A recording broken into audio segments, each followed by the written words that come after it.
निकाल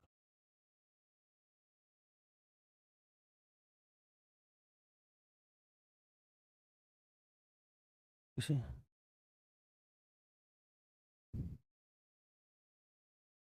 हम्म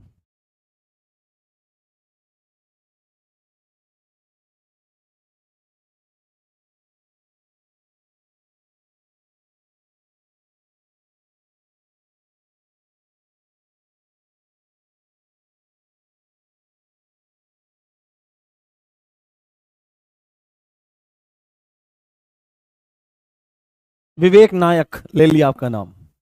आवाज आ रही है? कोई इशू तो नहीं है? नमस्कार दोस्तों, मैं राम भारद्वाज आपका स्वागत करता हूं आपकी शानदार जानदार जबरदस्त मूल विधि कक्षा में, जहां पर हम बीएनएस को समझने का प्रयास कर रहे हैं। और बीएनएस में भी बीएनएस में भी बीएनएस में भी हम आज विवाह विरुद्ध अपराधों को देखने का प्रयास करेंगे। कल आपने भाई, आप लोग ना बिल्कुल भोंदुओं वाला काम करते हो, अजीब तरह का काम करते हो। कल मैंने आपको मतलब कल मैंने बोला नहीं था आपको, परसों वाली क्लास में बोला नहीं था कि कल यूट्यूब पे मेरी एक वो लेवल चेक सीरीज वाली क्लास है। और फिर तुमको क्या करना है, फिर ये वाली क्लास नहीं होगी। अब बोल रहे हैं बार बार क्लास नहीं ली, क्लास नहीं ली। ऐसा नहीं होता है। तो मैंने बोला था कि क्लास तो आज हो जाएगी। बिल्कुल हो जाएगा बेटे, सिलेक्शन हो जाएगा, चिंता मत करो। मेहनत से पढ़ो, मेहनत से सब काम करते रहो। ठीक है, चलिए शुरू करते हैं बिना देरी करे। हम लोग आज बहुत इंपॉर्टेंट धारा को समझने वाले हैं, जो पेपर में आपको बिल्कुल मिल सकती है, 100% वह देखने के लिए मिल सकती है। विवाह से संबंधित अपराध के विषय में ये एक नया अध्याय है, जो कौन सी क्या है, विवाह से संबंधित अपराध के विषय में यहां पर सारी की सारी चर्चाएं आपकी होंगी। हाँ। हम्म हम्म कोई दिक्कत, कोई समस्या वाली बात नहीं है। हम्म हाँ, ठीक है। तो लिख लो और जान लो इस बात को कि ये धारा जो है ना, इसके पूछे जाने की बहुत प्रबल संभावना है। क्या है? इसके पूछे जाने की प्रबल संभावना है। इसके पूछे जाने की प्रबल संभावना है। इसके पूछे जाने की प्रबल संभावना है। क्या संभावना है प्रबल इसके पूछे जाने की? कि भाई आपका दहेज मृत्यु, डाउरी डेथ, ठीक है। ये पहले तो क्या होता था, कि जब प्यार चलता था, पहले तो प्यार चलता था। हाँ, पहले तो जब प्यार चलता था तो पहले कहते प्यार दो, प्यार दो, प्यार दो, प्यार दो, बस फोन पे ही बातें रहती थी। बाद में जब ब्याह हो गया, यार उसको लगा यार ये तो सही नहीं लगती यार, ये सही भी नहीं लग रही है और कुछ है भी नहीं।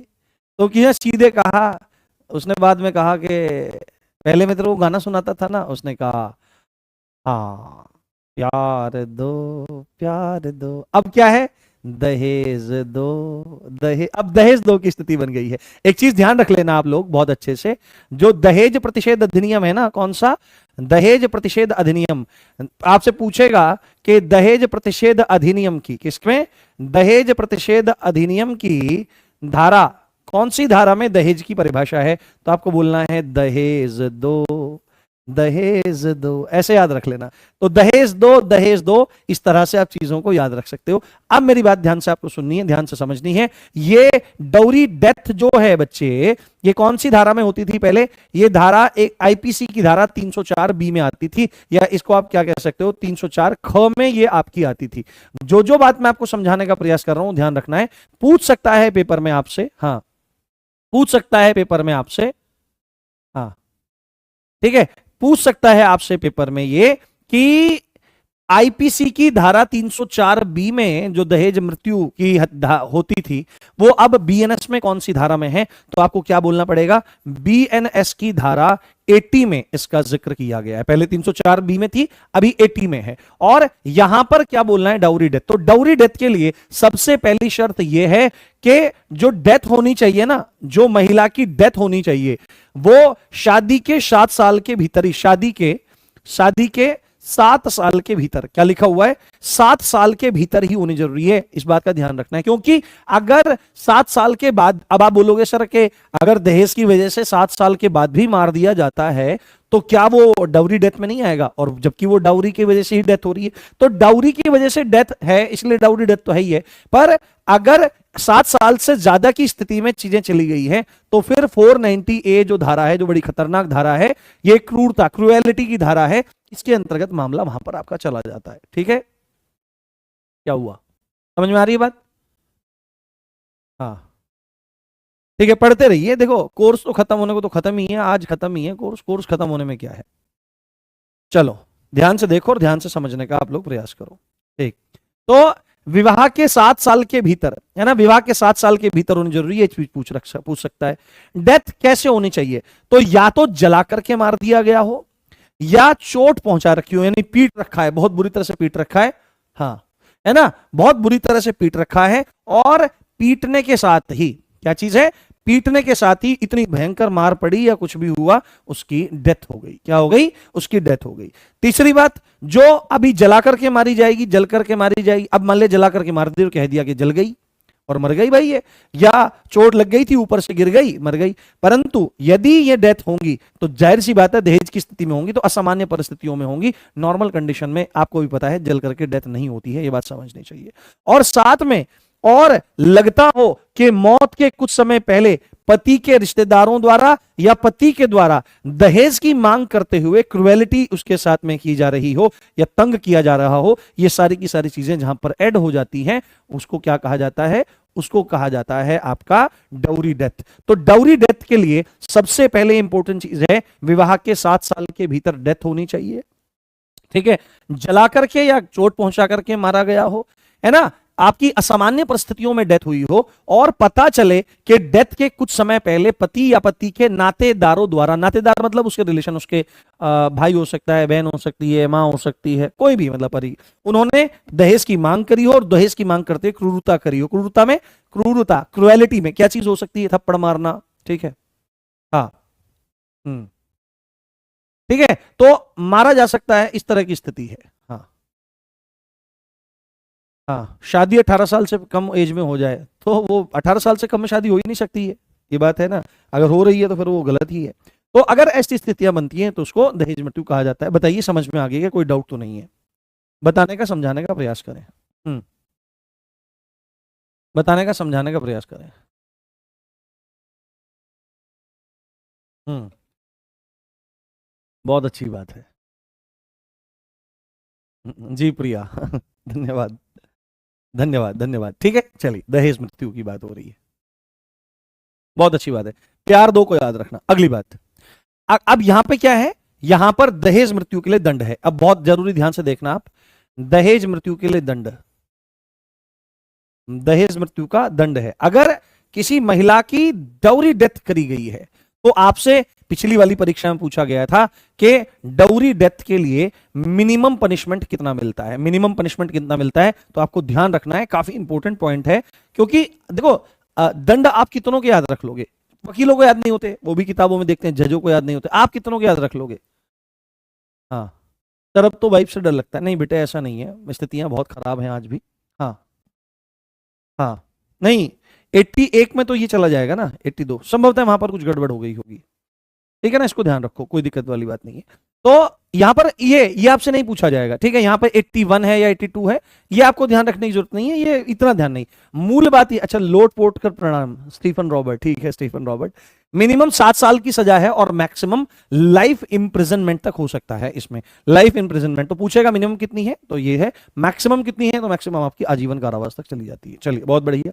अगला, बहुत बढ़िया, ले भाई, एक तरफ है घर वाली, एक तरफ बाहर वाली। ठीक है, इसको ध्यान रखना है 82 को।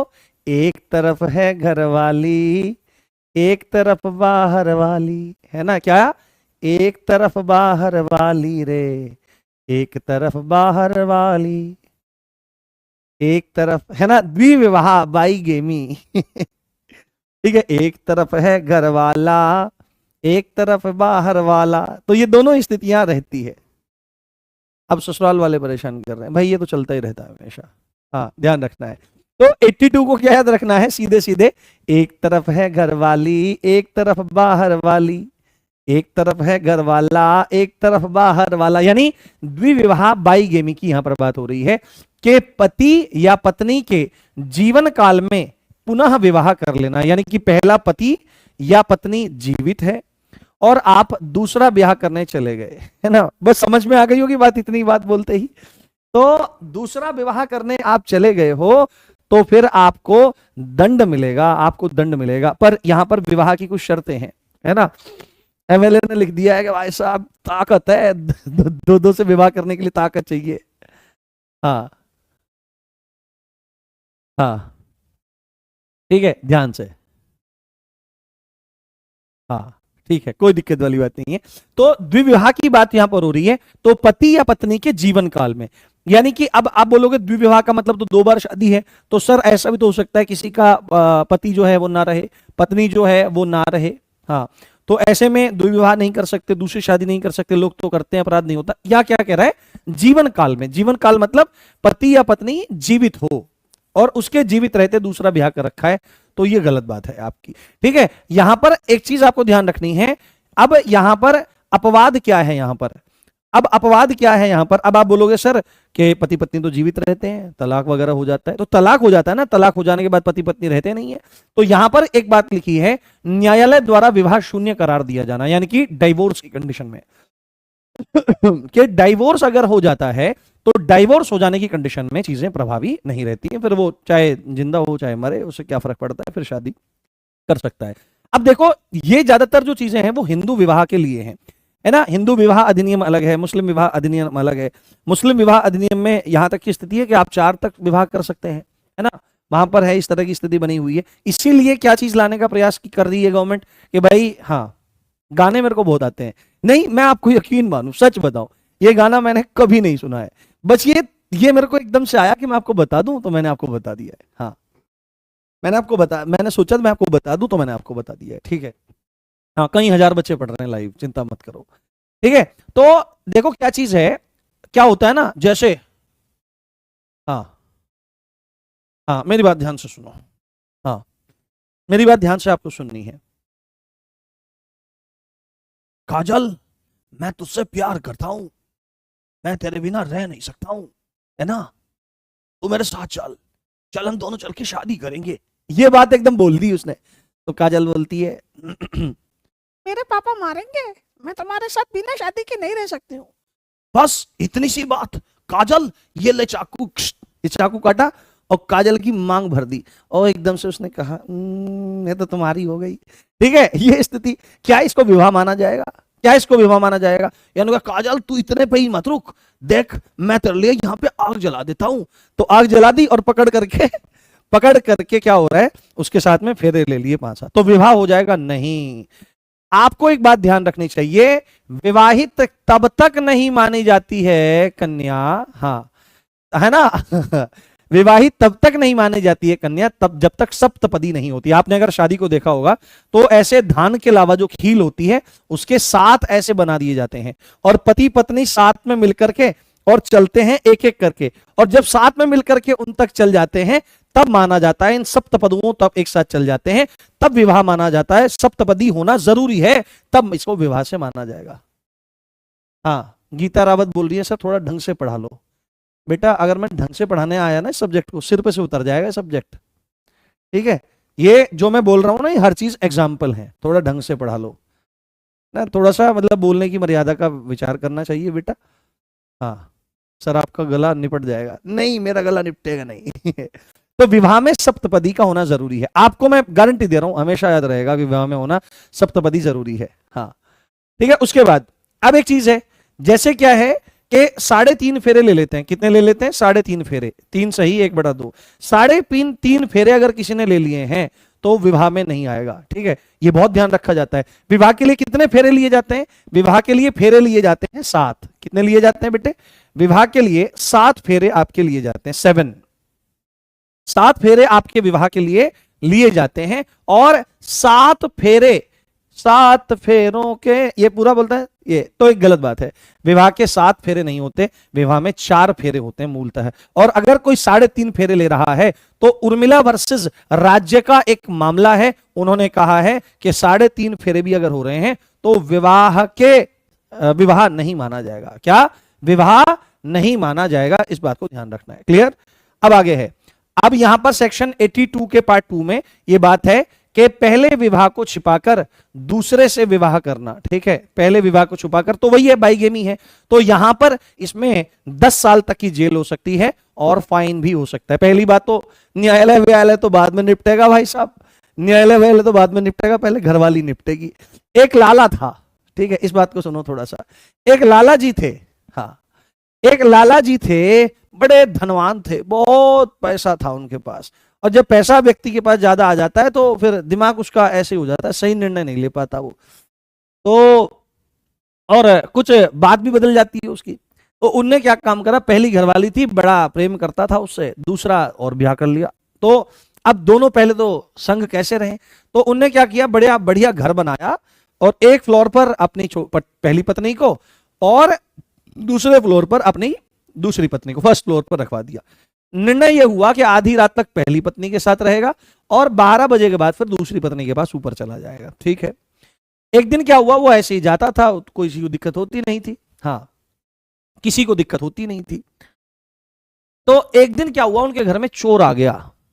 कौन आ गया? चोर आ गया उनके घर में। चोर जब उनके घर में आ गया, हाँ, है ना, चोर जब उनके घर में आ गया तो चोरी करने लगा। तो अंधेरा था, रात के 12 बजे का समय था। वो लाला जी उठकर चले जीने में, वो ऊपर जीने के फर्स्ट फ्लोर पे वहीं पे खड़ी थी। वो जाने लगा, अब नीचे वाली को कुछ प्रेम आया होगा, कुछ कामावेग आया होगा, तो उसने पकड़ लिया, जी आज ना जाओ, आज यहीं रह जाओ। तो उसने नीचे से पकड़ा, इतने में वो ऊपर से नीचे उतर आई। तो लाला की स्थिति ऐसी हुई कि वो ऊपर खींचे और ये नीचे खींचे, वो ऊपर खींचे, ये नीचे खींचे, ऐसे खींचा खाची में। ओ भाई साहब, खींचा खाची में, उसको ध्यान नहीं रहा, चोर भी देखता देखता सामान लुढ़का दिया, शोर हो गया। और भले तुम बाद में देखो, चोर घुसा हुआ है घर में। अब हल्ला हुआ, चोर पकड़ा गया। चोर जब पकड़ा गया तो राजा के दरबार में चोर को पेश किया गया। चोर को पेश करने के बाद कहा, क्यों भाई, हाँ, है ना, चोर को पकड़ा गया, पूछा गया, क्यों भाई, इनके घर में घुसा हुआ था? उसने कहा, हाँ जी घुसा हुआ था, क्या सजा तुमको दी जाए? तो उन्होंने कहा, हुजूर मालिक, जो भी सजा देनी हो वो दे दो आप। तो उनने कहा कि तुझे फांसी की सजा दी जाएगी, तूने हमारे देश के इतने बड़े लाला के घर में घुस के, साहूकार घर में। तो उसने कहा, ना ना ना मालिक, ना मालिक, आप मुझे फांसी मत दो, कोई और सजा दे दो, मेरे बाल बच्चे हैं, तो दया करो मुझ पे। तो उसने कहा, राजा को दया आ गई। राजा ने कहा कि चल एक काम कर, तू जो ये लाला कह देगा वो तुझे सजा दे दूंगा मैं। अब देखो, चोर ने देखा लाला की तरफ और लाला ने देखा चोर की तरफ, और लाला मुस्कुराया हल्का हल्का, और बोला, बेटा जो चीज तू देख के आया है ना, तेरा वही इलाज करूंगा। मतलब मनी मन उनकी बात हो गई तेरे 2 ब्याह करूंगा मैं। तो चोर हाथ जोड़ के कहता, मालिक फांसी दे दो, पर ये जो सजा बताएगा ना वो सजा मैं नहीं लूंगा।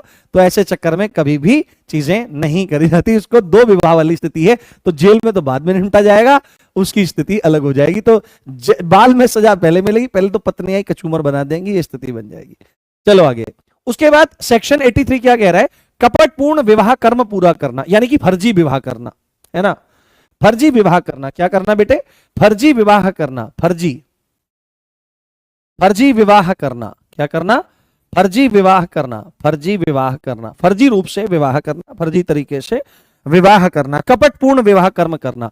यानी कि अब कपटपूर्ण विवाह में क्या आता है? कपटपूर्ण का मतलब धोखाधड़ी से विवाह कर लेना, ठीक है, धोखाधड़ी से विवाह कर लेना, यानी फर्जी शादी करना। फर्जी शादी में यही होता है कि ले तू हो गई मेरी, ऐसे मांग, ऐसे शादी नहीं मानी जाती, है ना। और गले में कुछ ताबीज मान दिया और वो ले मंगलसूत्र है ये, और अग्नि के फेरे ना, सप्तपदी तब तक नहीं होगी, तब तक विवाह नहीं माना जाएगा, स्पष्ट बात है। तो ये फर्जी विवाह करके और संग साथ रहना, फर्जी विवाह करके साथ में रह रहा है, तो बाद में फिर वो प्रवंचना पूर्ण साधनों से इंटरकोर्स करना, वो भी धारा लगेगी, ये भी लगेगी। और यदि बेईमानी या कपटपूर्ण आशयों से दिखावटी विवाह करता है, यानी कि कपटपूर्ण आशय क्या है कि भोग करना चाहता है या संपत्ति लेना चाहता है, तो ऐसे में उस व्यक्ति को 7 साल तक की जेल हो सकती है और जुर्माना भी देना पड़ सकता है। सेक्शन 83 ये आपको समझना चाहिए। चलिए, हाँ गुरुजी, ये भी बुक में लिखा है क्या? नहीं, ये एग्जांपल नहीं।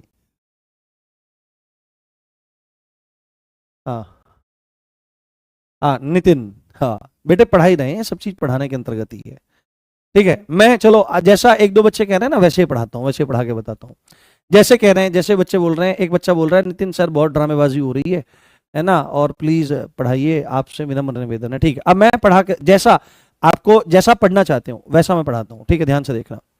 सेक्शन 84, शादीशुदा महिला को बहला फुसला करके ले जाना और निरुद्ध करना। यानी कि क्या कर रहे हैं कि यदि किसी की पत्नी को सेक्सुअल इंटरकोर्स कराने की मंशा से ले जाता है या छिपाता है या बंद करता है, ठीक है, बंद कर लेता है, सेक्सुअल इंटरकोर्स करना चाहता है, तो उसको जेल हो सकती है 2 साल तक की और फाइन होगा।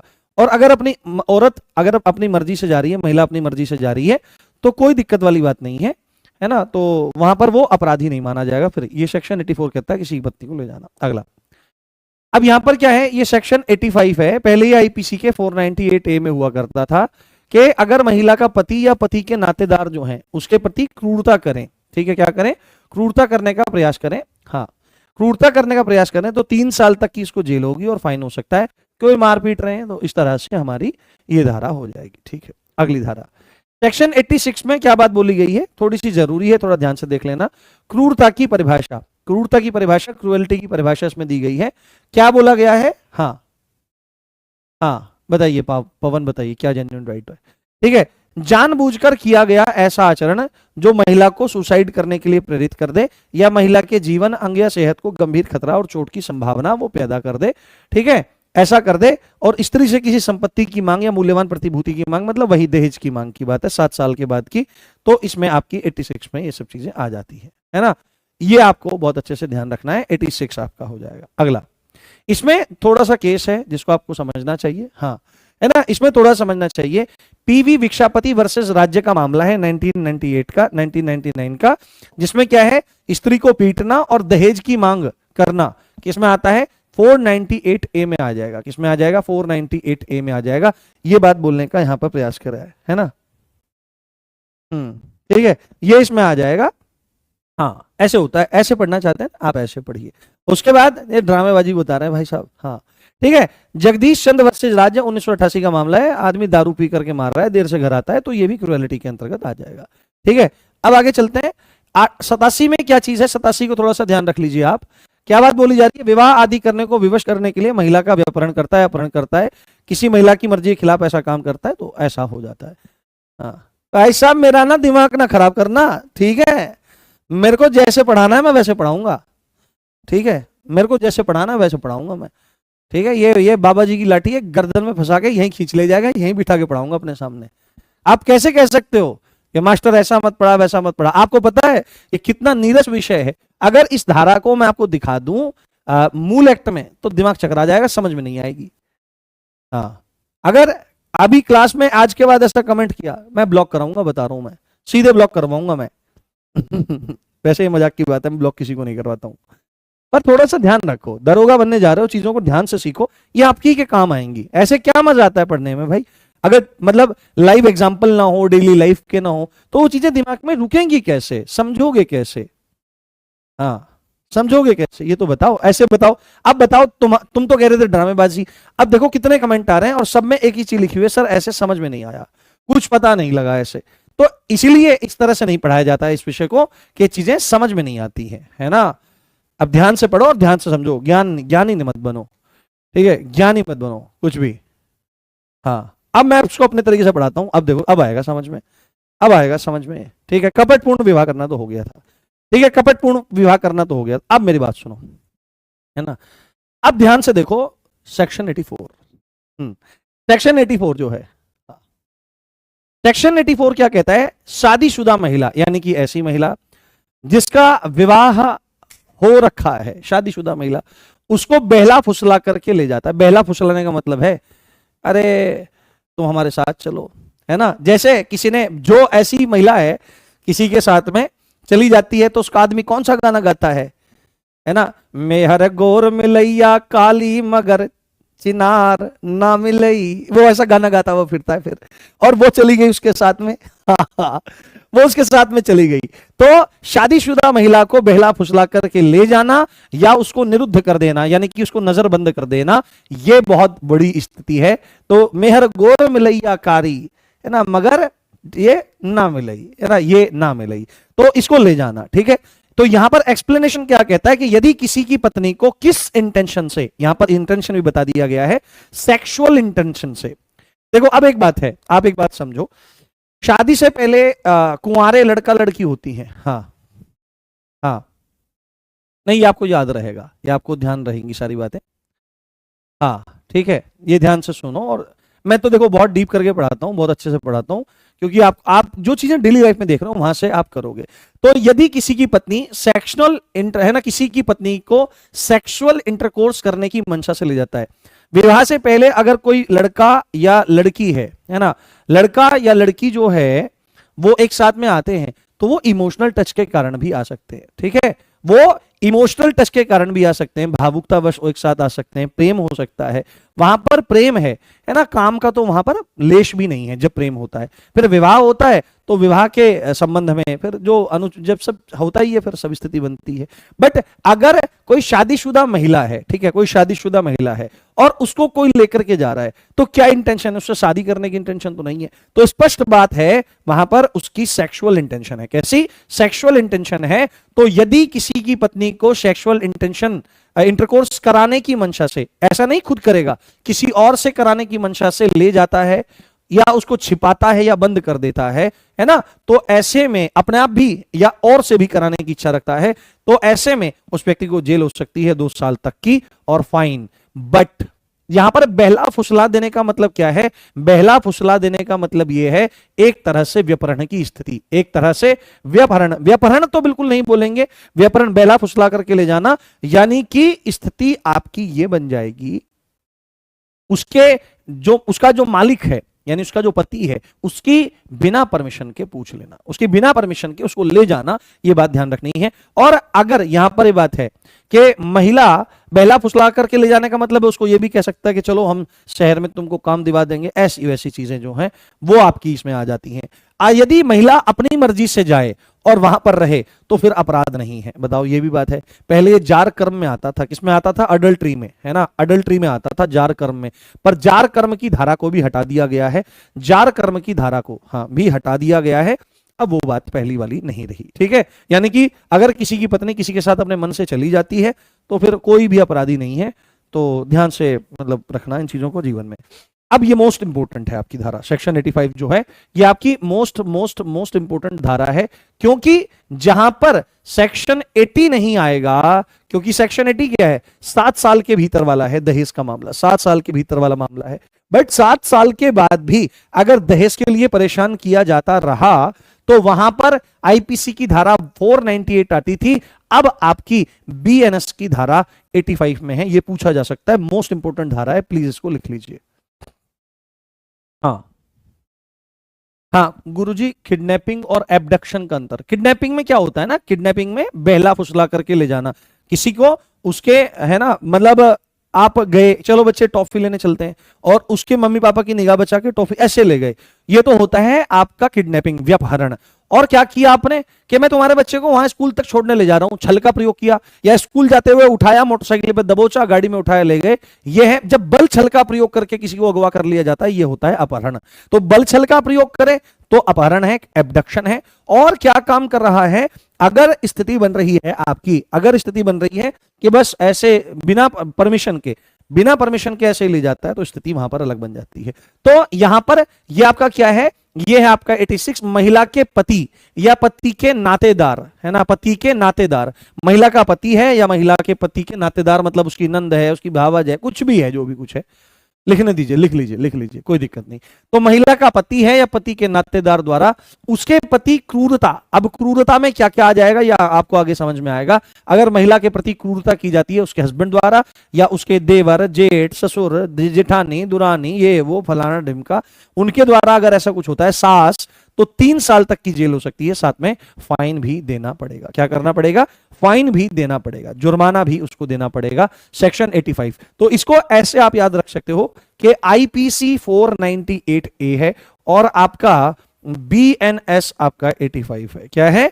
बीएनएस 85 आपका है।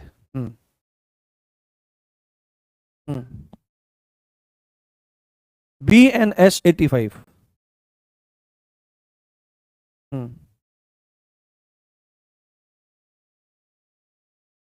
गुरुजी, अरे गुरुजी रिप्लाई, हाँ, यदि यही काम करे औरत, बहला फुसलाकर किसी कुंवारे लड़के को इंटरकोर्स करे, तब तो कुछ नहीं होता भाई, औरतों को बहुत ज्यादा छूट मिली हुई है। और मान लिया किसी कुंवारे लड़के को बहला फुसला करके इंटरकोर्स करने का काम महिला करेगी, तो वो तो भाई साहब स्टड बन जाएगा अपने दोस्तों में तरह, भाई मौज में है, ठीक है, उसको ये शर्म की अनुभूति नहीं होगी, लज्जा नहीं आएगी, तेरा भाई तो स्टड है भाई, है ना, हम तो खलीफा है, ऐसी स्थिति बन जाएगी वहां पर। ये समाज की गंदी सच्चाई है, ठीक है। अभी वो हरियाणा में कितना भयंकर रेप हुआ है, बट कोई बात नहीं कर रहा है, बुरा हाल है, बहुत बुरा हाल है।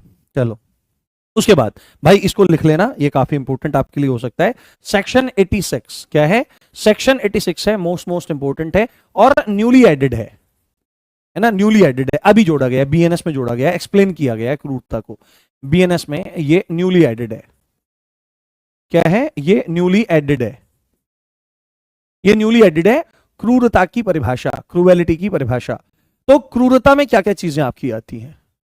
गुरुजी वो लाला मैं ही था और वो चोर मेरा दोस्त था।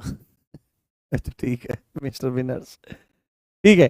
तो जानबूझकर, जब इंटेंशनली, क्या होता है? जब इंटेंशनली क्या होता है? जानबूझकर किया गया ऐसा आचरण, आचरण मतलब बिहेवियर, जानबूझकर किया गया ऐसा आचरण या बिहेवियर जो महिला को सुसाइड करने के लिए प्रेरित कर दे, मतलब कि औरत को ये लगने लगे कि यार भाई इससे बढ़िया तो मैं मर जाऊं, इससे बढ़िया तो मैं मर जाऊं। भाई शक्ति बता तो दिया है अपहरण व्यपहरण में अंतर, और पिछली क्लास में जाकर के, अभी संभवतः आगे आएगा, अभी हाँ आगे ही आएगा, अभी चिंता मत करो, सब आएंगे, अपहरण व्यपहरण सब चीज आएंगी, सब चीज समझाएंगे। हाँ, तो इसमें क्या है? जानबूझकर किया गया ऐसा आचरण जो महिला को आत्महत्या करने के लिए प्रेरित कर देवे या महिला के जीवन, अंग या सेहत को गंभीर खतरा या चोट की संभावना बनाए रखे, ऐसे में ये क्रूरता में आ जाता है। साथ में क्रूरता का दूसरा इंपॉर्टेंट पॉइंट है स्त्री से किसी संपत्ति की मांग या मूल्यवान प्रतिभूति की मांग। आपको एक बात पता होगा कि मूल्यवान प्रतिभूति, वैल्यूएबल सिक्योरिटी, क्या चीज है? वैल्यूएबल सिक्योरिटी, जिसमें क्या होते हैं? जिसमें ऐसे डॉक्यूमेंट कुछ होते हैं जो किसी भी प्रकार के लीगल राइट को क्रिएट करते हैं, ट्रांसफर करते हैं, समाप्त कर सकते हैं, हाँ समाप्त कर सकते हैं, उनको वैल्यूएबल सिक्योरिटी कहा जाता है। वैल्यूएबल सिक्योरिटी में डॉक्यूमेंट आते हैं और संपत्ति में चल या चल, अपने घर से मोटरसाइकिल मंगा ले, कार मंगा ले, पैसे मंगा ले, फ्रिज मंगा ले, टीवी मंगा ले, कपड़े मंगा ले, लत्ते मंगा ले, ये हाँ हमारे यहाँ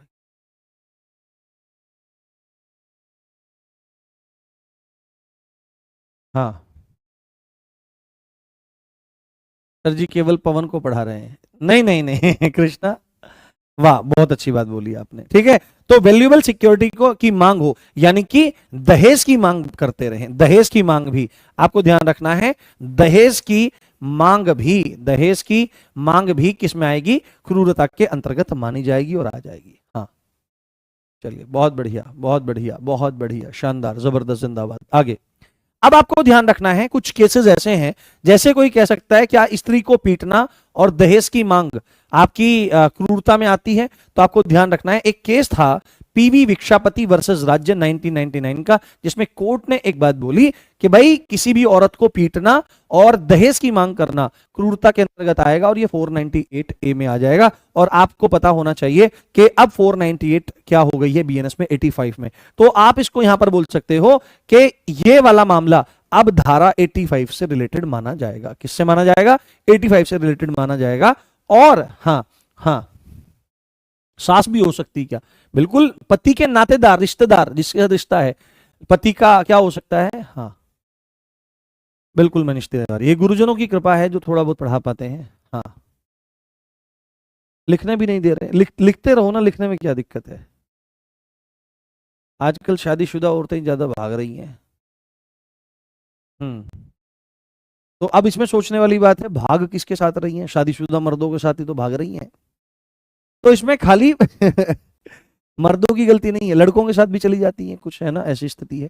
ऐसे में क्या होता है, शादीशुदा आदमी भी तो कुंवारी लड़कियों के साथ में चले जाते हैं, ऐसा होता नहीं है? बिल्कुल होता है। तो दोनों, ये क्यों बढ़ रहा है? क्योंकि समाज में व्यभिचार बढ़ रहा है, व्यभिचार बढ़ रहा है, जीवन में आदर्श नहीं रहे, ना मूल्य रहे, केवल धन धन धन, पैसा पैसा पैसा, आय पैसा आय पैसा, बस ये जो चल रहा है ना, भोग और सामग्री, कैपिटलिज्म जो बढ़ रहा है, पूंजीवाद जो बढ़ रहा है, ये उसका दुष्परिणाम है कि बस मेट्रोपॉलिटन सिटीज में तो पैसे के अलावा कुछ नहीं देखा जा रहा है, कम से कम गांवों में कुछ शांति है। हाँ, तो पीवी भिक्षापति वर्सेस राज्य के मामले में स्त्री को पीटना और दहेज की मांग करना क्रूरता में आता है, सेक्शन 85 में वो माना जाएगा। और जगदीश चंद्र वर्सेस राज्य 1988 का मामला जो है, उसमें कोर्ट ने बोला कि यदि शराब पी करके पति मारता है और देर से घर आता है, देर से घर आना भी क्रूरता के अंतर्गत माना जाएगा, है ना। शराब पी के आया, है ना, लाठी उठा गया, तो पता नहीं तू मेरे जिंदगी में कभी साथ नहीं दिया,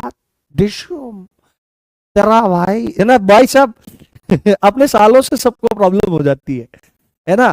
तेरा भाई को मैंने बोला था कि मेरे को ये वाला पीना है, तो मेरा तो उसको तो मैं कुछ नहीं कहा, तू डिशूम, ऐसी स्थिति बन रही है। हाँ, तो ये ध्यान रखना है, शराब पीकर अगर पति मारता है और देर से घर आता है तो वह क्रूरता के अंतर्गत आपका काउंट किया जाएगा। चलिए, बहुत बढ़िया। देखो, आपको ना ये मेरे साथ एक्सपीरियंस आपको याद रहेगा, मेरे साथ आपको ये एक्सपीरियंस बहुत अच्छे से याद रहेगा, आप जीवन भर इस तरह इस कॉन्सेप्ट को याद रखेंगे। हो सकता है हम रहे ना रहे, बट आप रहेंगे, आप रहेंगे, आप सदा रहेंगे। चलिए, उसके बाद सेक्शन 87 बहुत बढ़िया है। सेक्शन 87 को थोड़ा सा ध्यान से देखिए कि विवाह आदि करने को विवश करने के लिए, यानी कि जबरदस्ती शादी करने के लिए मजबूर करना, ठीक है, जबरदस्ती शादी करने के लिए मजबूर करने के लिए महिला का व्यापहरण, यानी कि उसको किडनैप किया जा रहा है ना, या अपहरण किया जा रहा है, डाल डाल डाल, गाड़ी में डाल, गाड़ी में डाल, क्या करना है, एक तरह से शादी करेंगे, ठीक है, उससे शादी करेंगे। तो विवाह आदि करने को विवश करने के लिए व्यापहरण यानी किडनैपिंग, अपहरण करना, क्या करना बेटे, अपहरण करना, यदि ऐसा कोई काम करता है और कब करता है, इसी महिला की मर्जी के खिलाफ जबरदस्ती शादी करने के लिए महिला का व्यापहरण अपहरण करता है, तो 10 साल तक की जेल हो सकती है, साथ में जुर्माना भी भरना पड़ सकता है। हाँ हाँ, बिल्कुल सत्य प्रकाश भारती जी, बिल्कुल सही बात है। हाँ, जवाब दीजिए मेरी बात का, महिला पुरुष के साथ मिलकर ऐसा करती है तो कोई सजा नहीं है, महिला को छूट है, कुछ भी करे। हाँ, कोई दंड नहीं है। उसके बाद सेक्शन 88 क्या बोल रहा है, मिसकैरेज के बारे में बहुत बात कर रहा है, गर्भपात कारित कराना। थोड़ा सा ध्यान से देख लेना इसको, सेक्शन 88 को, कि मिसकैरेज कराना। देखो, मिसकैरेज कराना 2 कंडीशन में पड़ सकता है, ठीक है। मिसकैरेज कराना, इसको अबॉर्शन कह सकते हो आप, अबोर्ट कराना, अबॉर्शन कराना 2 कंडीशन में आपका हो सकता है। अबॉर्शन कराना आपका 2 कंडीशन में हो सकता है। पहली कंडीशन ये है, कई बार ऐसा हो जाता है जैसे महिला प्रेग्नेंट रहती है, मेरी रिश्तेदारी में हुआ है अभी, जस्ट अभी 5 या 6 दिन पहले हुआ है, जो मेरे मौसी के लड़के हैं, बड़े भाई हैं, उनकी वाइफ का मतलब यही स्थिति बन गई है, और 6th या 7th मंथ था, तो एकदम से उनको फीवर आया। फीवर आने के बाद उनको पता नहीं लगा, वो फीवर में लगी रही, और 3 दिन तक वो बच्चे की मूवमेंट चेक नहीं कर पाई, 3-4 दिन तक, तो बच्चे की हार्ट बीट अल्ट्रासाउंड वगैरह में गायब हो गई।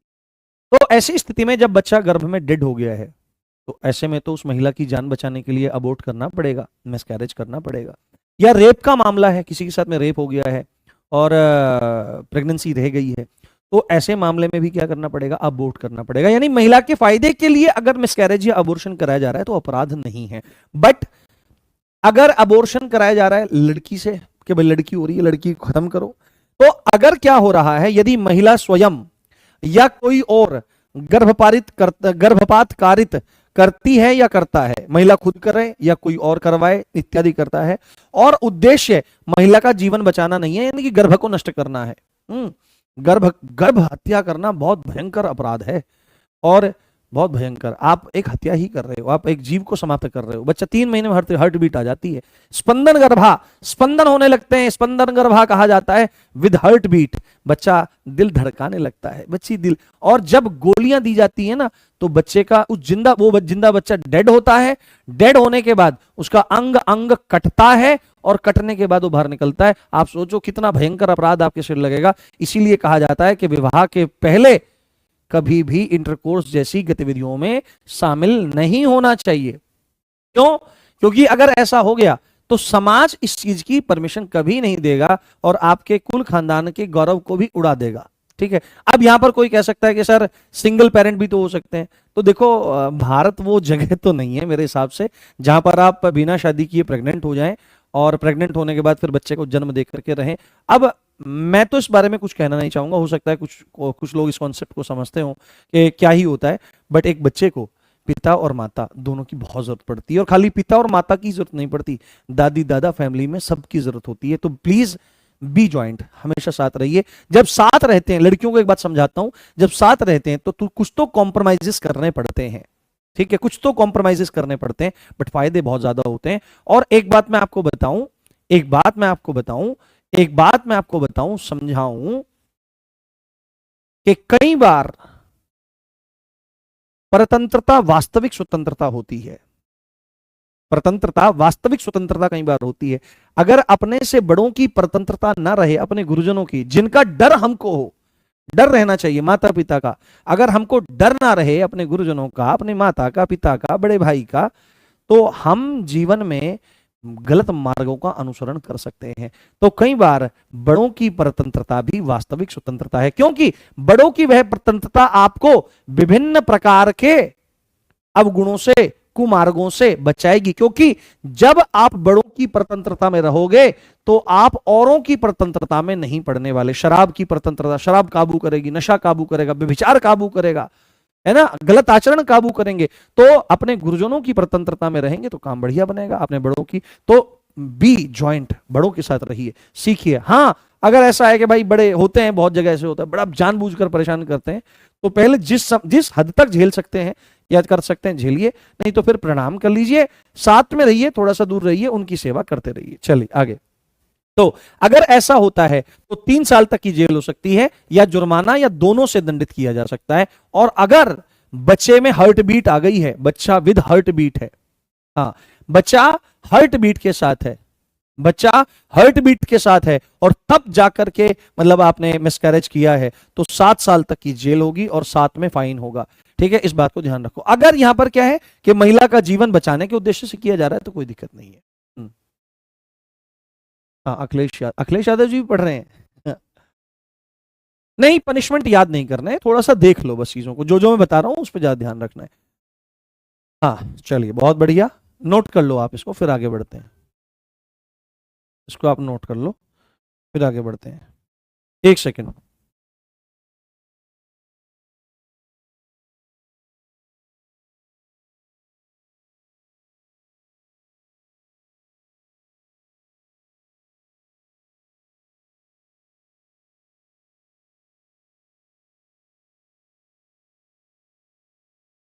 हेलो हेलो हेलो, हाँ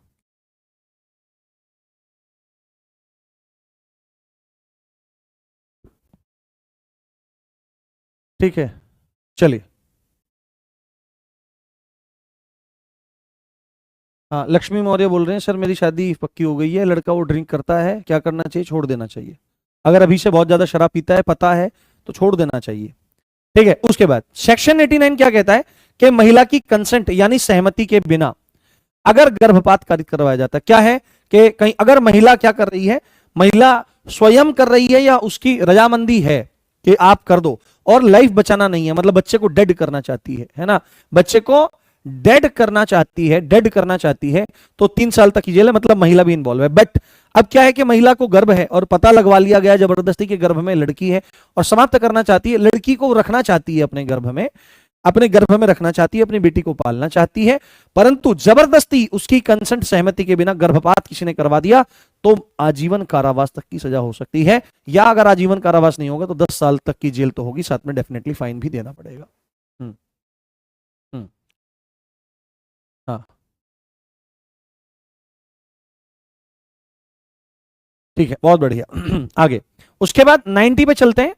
गर्भपात कारित करने के आशय से किया गया और महिला की मृत्यु हो गई, डेथ हो गई, है ना, मतलब कि क्या हुआ कि गलत काम, है ना, मतलब कि उद्देश्य क्या है, उद्देश्य क्या है, महिला के प्राण बचाना नहीं है, उद्देश्य महिला का भला नहीं है, महिला का भला नहीं है, गर्भपात कारित करना है, गलत मायने से, है ना, लड़की है उस वजह से खत्म करना चाहते हैं, उस वजह से खत्म कर देना चाहते हैं। और उस गर्भपात कारित करते हुए, है ना, जबरदस्ती जब निकाल रहे हैं, महिला की अगर डेथ हो जाए तो 10 साल तक की सजा है और फाइन देना पड़ेगा, और महिला की सम्मति ना हो। अगर महिला की सम्मति हो, पहले वाले केस की बात है, है ना, अगर महिला की सम्मति हो और उसके भले के लिए नहीं हो रहा हो, गर्भपात किया जा रहा हो और महिला की उस समय डेथ हो जाए, तो सीधी सच्ची बात है, हाँ हाँ, तो सबसे बढ़िया क्या है, 10 साल तक की क्या होगी, 10 साल तक की जेल होगी। बट अगर यही वाला काम उससे पीछे पूछे बिना किया जा रहा है और डेथ हो जाए, तो आजीवन कारावास उसको होगा, जो उसकी मर्जी के खिलाफ उसको करवा रहा था। अयोध्या, राम महेश यादव, अयोध्या, जय हो।